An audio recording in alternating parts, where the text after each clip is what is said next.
Thanks for joining me on episode 570 of the Inspired Stewardship Podcast. I'm Daryl Lyons, author of 18280. I challenge you to invest in yourself, invest in others, develop your influence, and impact the world by using your time, your talent, and your treasures to live out your calling. Having the right behavior with your money is key to doing that. And one way to be inspired to do that is to listen to this, the Inspired Stewardship Podcast with my friend, Scott Mader.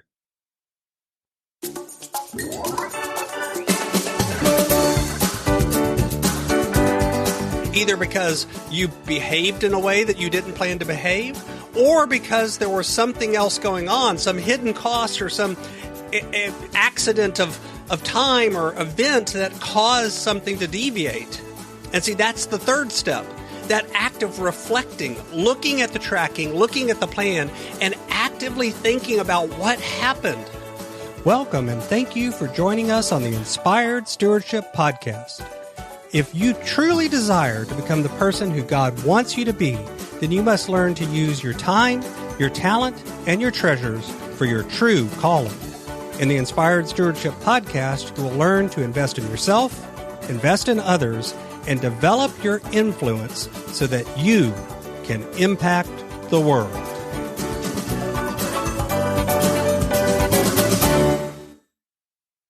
In today's episode about developing your influence through stewarding your treasures, I talk with you about why we tend to ignore the hidden cost in so many things, why optimism isn't the same as false beliefs, and how you can learn to be more realistic in your approach to money.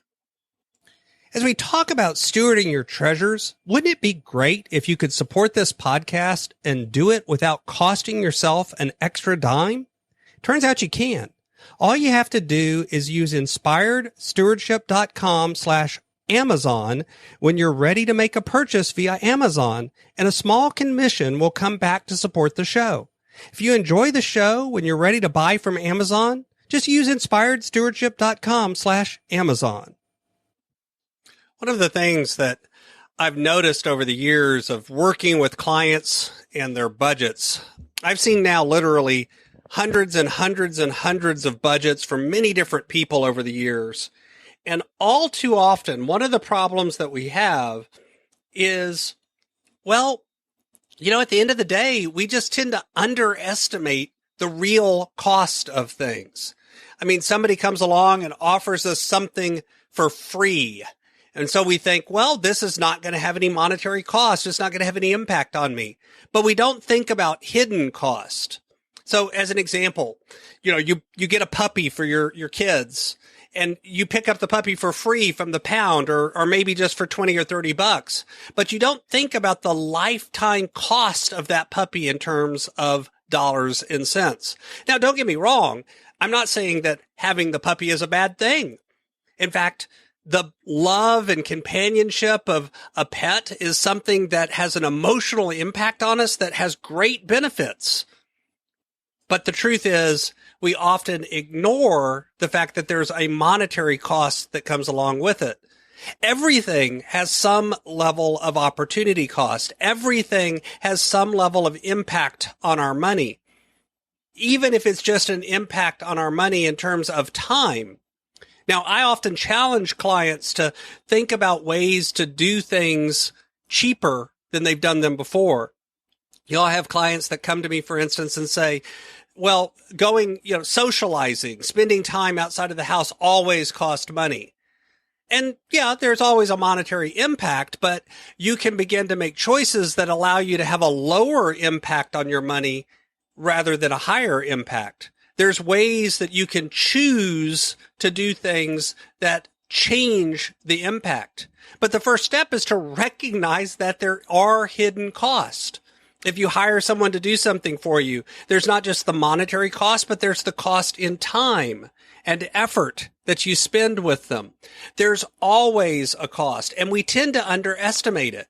We tend to ignore things like the impact of taxes on our income, the fact that if we finance things, that there's a cost in terms of interest that also affect us. And so we don't really look at the true cost of things when we're making plans. Instead, we tend to look at only the best case scenario.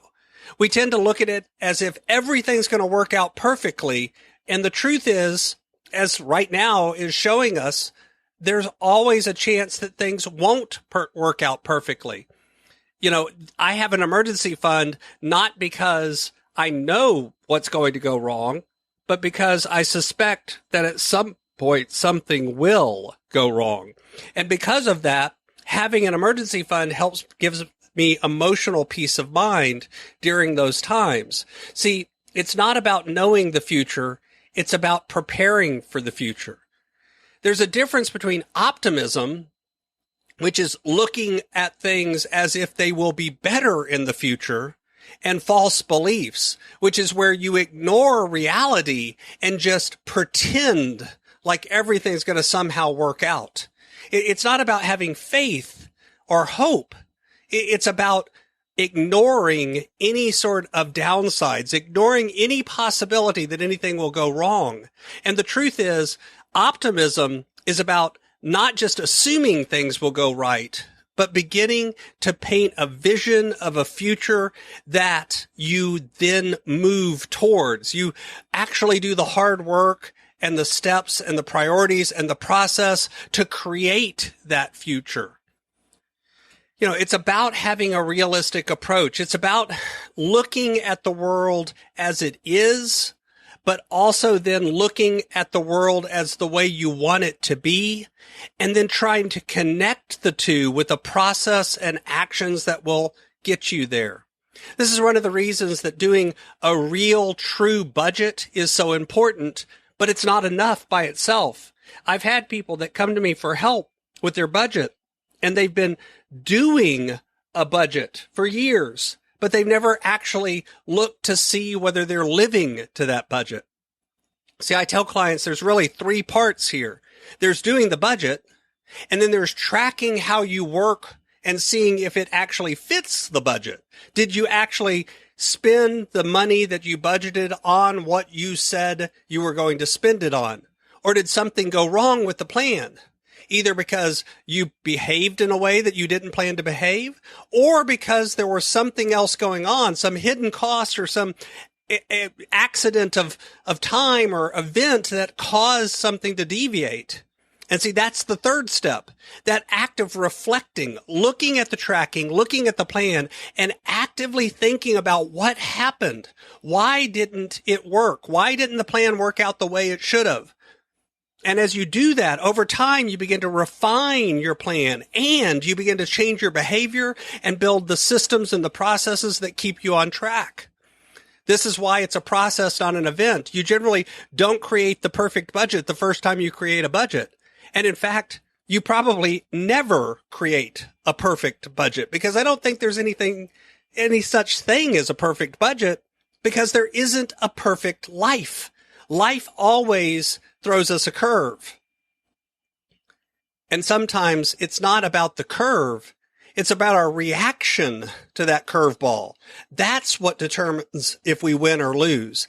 That's where optimism comes in. Recognizing that when life throws you a curveball, you have a choice in how you react, and you can move forward effectively, not out of fear, not out of any sort of worry, but out of the ability to create the future that you want as you go there. So I ask you, what do you do to examine the hidden cost of things? What do you do to make sure that you're paying attention to the opportunity cost when you make a choice? And how do you balance that with a realistic approach that keeps you optimistic, but also realistic? Thanks for listening.